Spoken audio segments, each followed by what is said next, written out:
한나라당의 박근혜 의원님의 질의 순서입니다. 네, 박근혜 의원입니다. 먼저 그 노후 소득 보장에 구조적 결함이 있다 하는 문제와 관련해서 질의하겠습니다. 지금 우리나라 노인 그 빈곤율은 정말 심각합니다.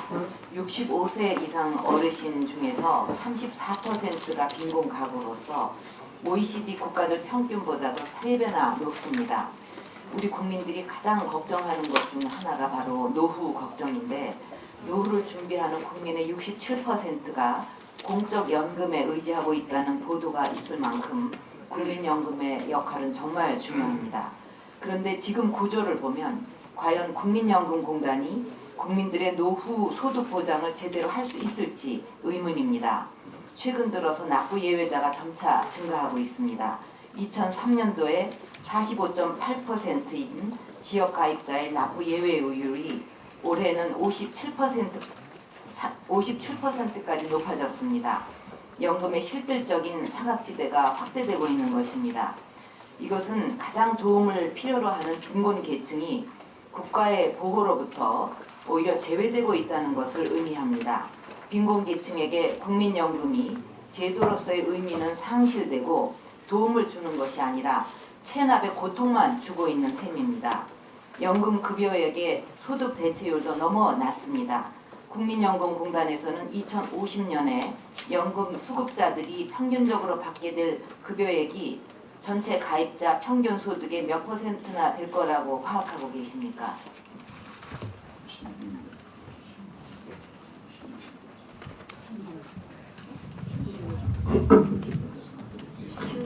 16%. 제가 계산하기에는 16%입니다. 맞죠? 유정 실장이 말씀드리겠습니다. 유정 실장입니다. 신규 수급자를 기준으로 간단하게 말씀해 주세요. 시간이 없으니까. 한 23.5%. 제가 계산하기에는 16%인데 하여튼 그 다시 한번 계산해 보시기 바랍니다. 제가 받은 자료를 가지고 계산한 내용입니다. 최저 생계비가 20% 수준인데 최저 생계비에도 훨씬 못 미치는 그런 연금을 받게 되는 것입니다. 이걸로는 노후 보장이 될 수 없다고 생각합니다. 이처럼 연금액이 빈곤선 미만인 수급자 비율이 2070년까지 무려 70%에 이를 전망입니다. 이렇게 심각한 문제가 발생하는 것은 국민연금의 설계에 구조적인 결함이 있기 때문입니다. 무엇보다도 애초에 보험료를 낼 수 없는 분들까지 동일한 틀 안에 들어온 것이 문제이고, 그동안 재정 안정을 이유로 급여액을 지속적으로 줄여온 것이 문제입니다. 따라서 지금의 국민연금 틀로는 진정한 노후 소득 보장이 어렵기 때문에 근본적인 제도 개선이 필요합니다. 국민연금을 기초연금과 소득비례연금으로 이원화해서 당장 생계가 어려워서 보험료를 낼 수 없는 분들에게는 국가가 기초연금으로 보호를 해야 됩니다. 그래서 모든 국민이 1인 1연금 제도를 통해서 기본적인 노후 준비가 가능하도록 국가가 지원을 해야 됩니다. 그래야만 사각지대를 없앨 수 있고 노후 빈곤 문제도 해결할 수가 있는 것입니다. 이사장님께 묻겠습니다. 처음 제도를 도입할 때 70%를 준다고 했다가 40%까지 내렸습니다. 어르신들의 노후를 보장하겠다는 국민연금의 본래 취지를 살리려면 어르신들의 70 내지 80%가 최저 생계비 이상은 받아야 한다고 생각합니다. 실질적인 노후 보장이 안 되는 상황에서 급여 조정을 통해서 보갈만 연장한다는 것이 의미가 있겠습니까? 이사장께서는 사각지대를 줄이고 연금액의 소득 대체율을 높이기 위해서 어떤 대책을 준비하고 계십니까? 국민연금을 기초연금과 소득비례연금으로 이원화하는 방안을 조속히 추진해야 하지 않겠습니까? 예, 그렇게 존경하는 박 의원님 말씀대로 동의합니다. 재정 위기도 중요하지만 노인 빈곤 위기가 더 심각합니다. 국민연금 이원화는 모든 어르신들에게 기본적이고도 실질적인 도움을 드리는 대안이라고 생각을 합니다. 그리고 재정 고갈에 대한 재정 추계뿐 아니라 국민들이 받게 될 연금 급여액의 수준은 어느 정도인지 그 분포는 어떻게 되는지 소상하게 밝힐 그 필요가 있다고 보는데 이런 문제에 대해서 연금공단에서는 어떤 준비를 하고 계신지 밝혀 주시기 바랍니다. 필요하다고 보시죠? 예. 필요하다고 생각합니다.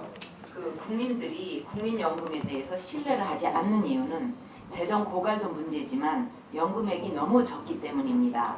연금공단에서 연금 급여액의 수준을 국민에게 진솔하게 공개를 하고 국민들과 함께 논의하고 합의해 가야 한다고 봅니다.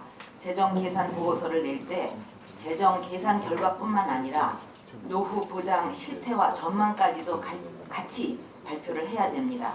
그런 노력이 있을 때 국민연금공단에 대한 국민들의 그 신뢰도 살아날 것입니다. 그런 방법으로 추진을 해주시겠죠? 예. 다음 질의를 하겠습니다. 올해 국민연금의 그 기금 운용이 최악의 해를 보내고 있습니다. 8월 말까지 주식 투자 손실액이 8조 5천억 원에 이르는데 그 이후로도 전 세계 주가가 대폭 하락을 했기 때문에 아마 지금은 손실액도 훨씬 더 커졌을 것입니다. 최근 이사장께서는 2012년까지 채권 투자는 대폭 줄이고 주식 투자를 40%까지 늘리겠다고 밝히셨는데 그것이 과연 옳은 방향인지 의문입니다. 만약 지금 시점에서 국민연금의 40%를 주식에 투자하고 있었다면 손실도 지금의 2배나 되었을 수도 있었기 때문입니다. 국민연금은 대다수 국민의 노후를 책임질 최후의 보루입니다. 가장 기본적인 사회 안전망이기 때문에 이게 무너져서는 안 됩니다. 무엇보다도 안정성을 최고의 운영 원칙으로 해야 되고 고수익 고위험보다는 적정수익 적정위험의 원칙이 맞다고 생각합니다. 지금 예상으로는 2044년부터는 자산을 팔아서 연금을 지급해야 되는데 주식시장은 어떤 일이 벌어질지 아무도 모릅니다. 만약 그 몇 년 전부터 주가가 대폭 폭락을 하거나 대공황 같은 상황이 온다면 국민들의 노후는 어떻게 되겠습니까?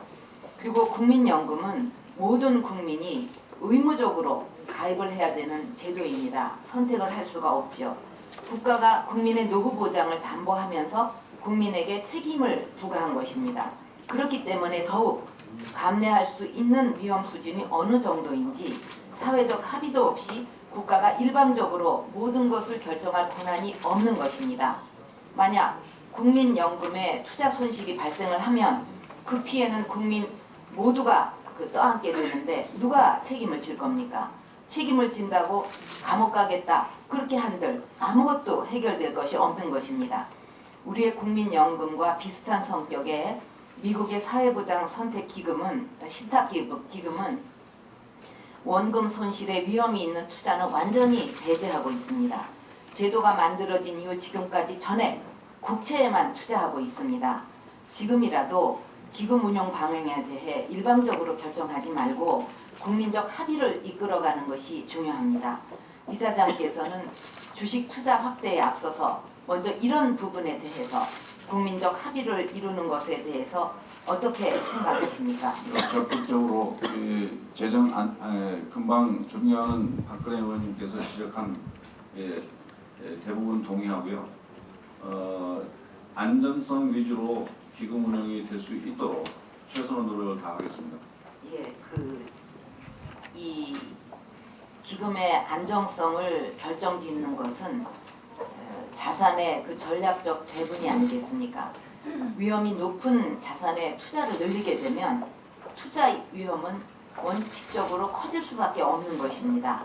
자산 운영을 민간 전문가에게 맡긴다고 한들 위험을 낮출 수는 없는 것입니다.